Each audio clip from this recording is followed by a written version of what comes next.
কত স্বপ্ন ছিল মনে,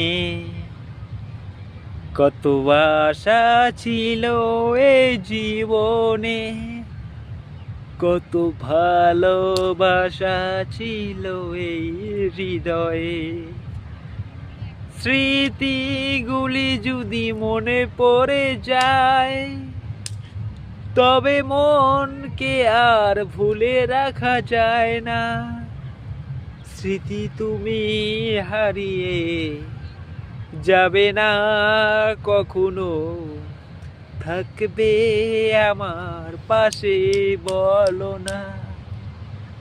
স্মৃতি তুমি হারিয়ে কখনো যাবে না, বলো থাকবে আমার পাশে। Thank you.